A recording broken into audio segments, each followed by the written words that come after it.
Bismillahirrahmanirrahim. Assalamualaikum warahmatullahi wabarakatuh.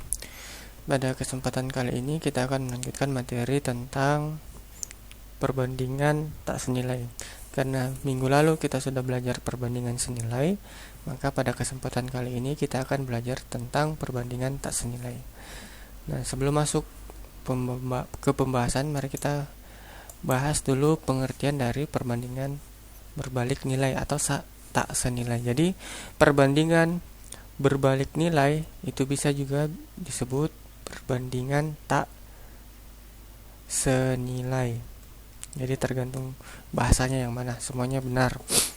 Nah, perbandingan berbalik nilai adalah perbandingan dari dua atau lebih besaran di mana suatu variabel bertambah, maka variabel yang lain berkurang. Jadi, kalau yang kemarin kan senilai itu, perbandingan senilai itu, kalau yang di sini sisi yang sebelah kiri bertambah, otomatis sisi sebelah kanan juga bertambah. Sedangkan untuk tak senilai itu variabel yang lainnya berkurang atau turun. Jadi dia berbalik. Ketika ada yang satu bertambah, maka satu lagi ikut berkurang. Jadi kalau tak senilai itu atau berbalik nilai,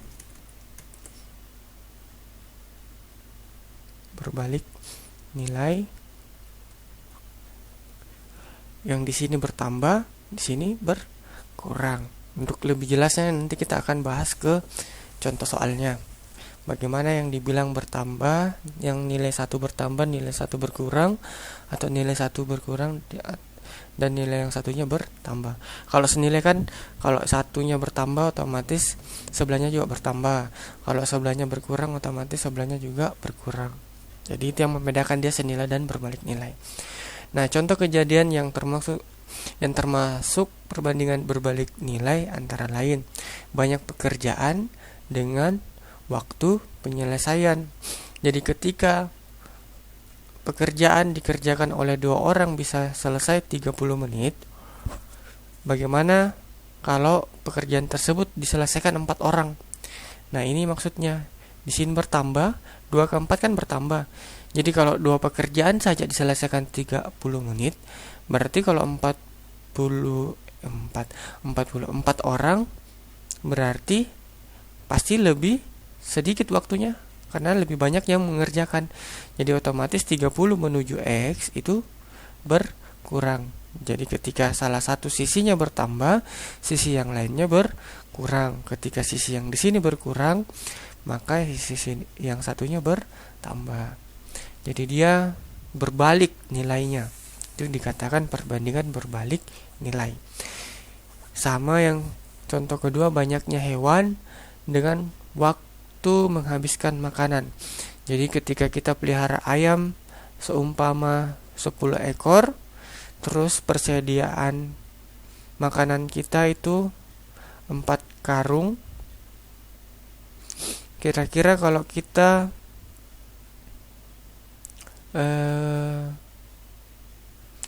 pelihara 40 ayam, 40 ayam, kira-kira makanannya akan cepat habis atau tidak? Bakalan cepat habis. Jadi ini kan bertambah jumlah ayamnya, jadi otomatis jumlah makanannya pasti berkurang. Jadi begitu. Jadi ketika ada salah satunya bertambah, yang satunya pasti berkurang. Gitu.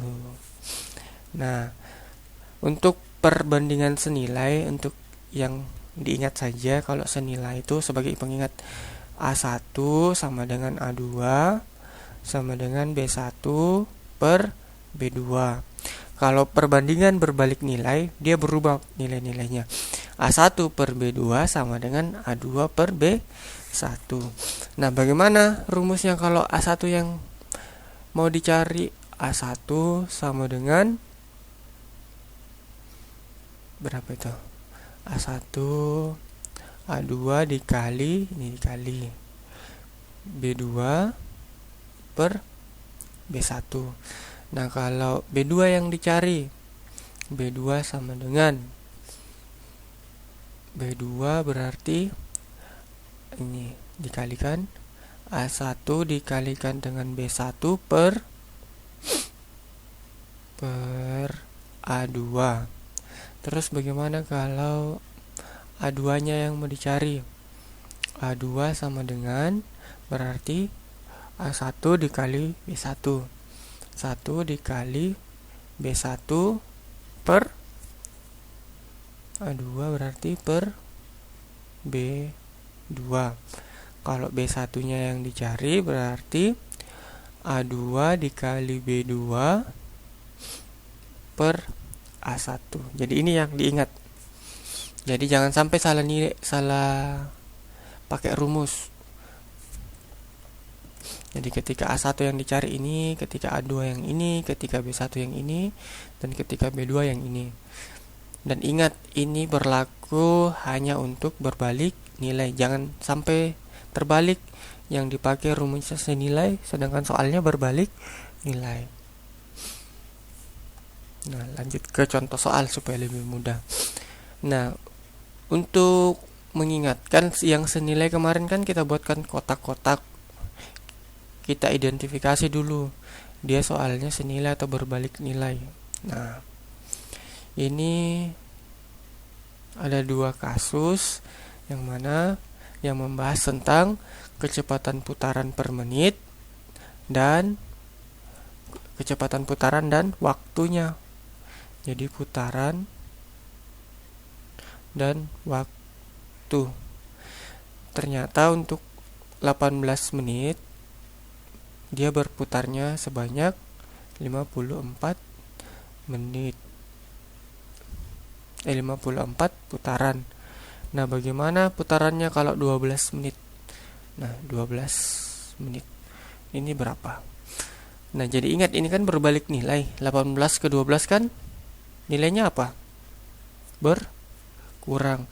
Jadi otomatis karena dia berbalik nilai, 54 ke X itu nilainya bertambah. Jadi diingatkan pelajaran sebelumnya, ini A1, ini A2, ini B1, ini B2. Karena ini berbalik nilai, maka rumus yang digunakan adalah A1 per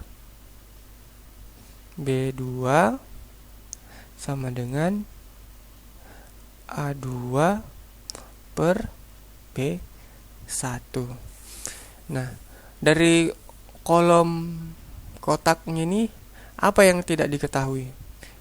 Yang tidak diketahui sama dengan A2. Berarti A2 rumusnya, kembali ke lagi, A2 itu rumusnya A1 dikali B1 per B2. Berarti A1 dikali B1 per A2. Bukan A2, maaf. B2. Nah, kita masukkan nilai-nilainya. A2-nya kan X. A1-nya berapa? 54.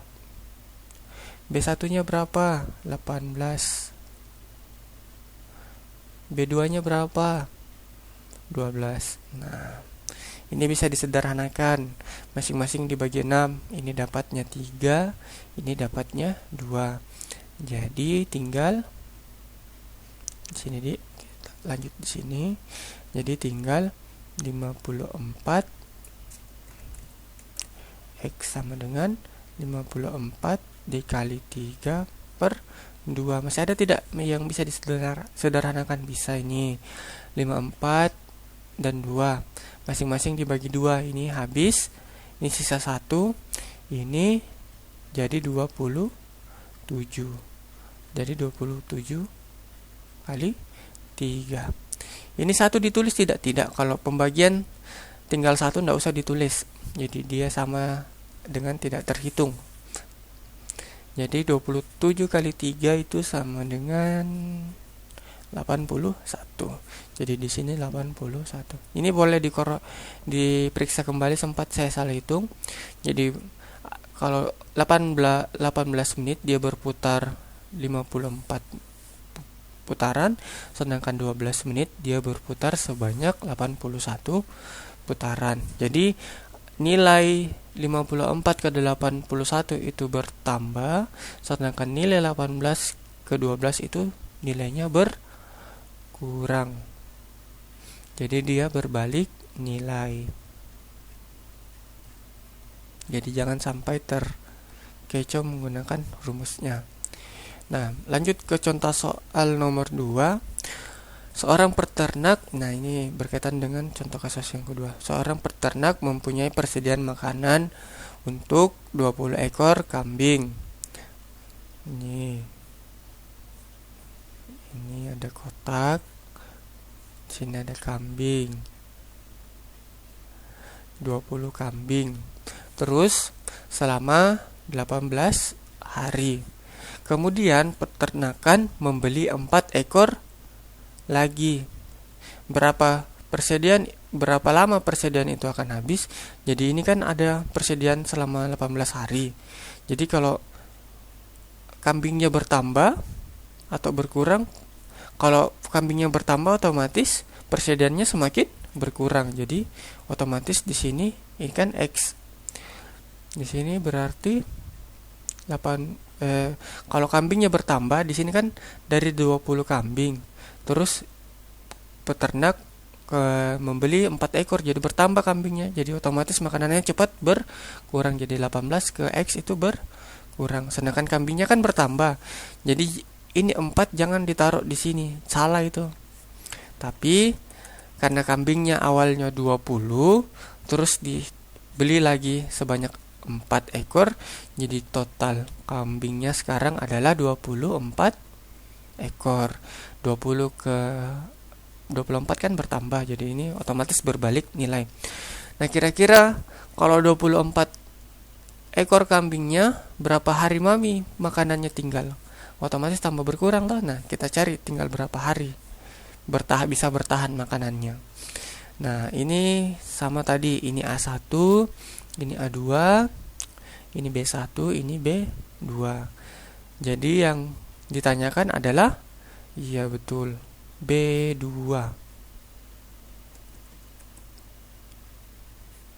Berarti yang ditanyakan B2. Nah, apa rumusnya B2? Mana rumusnya B2?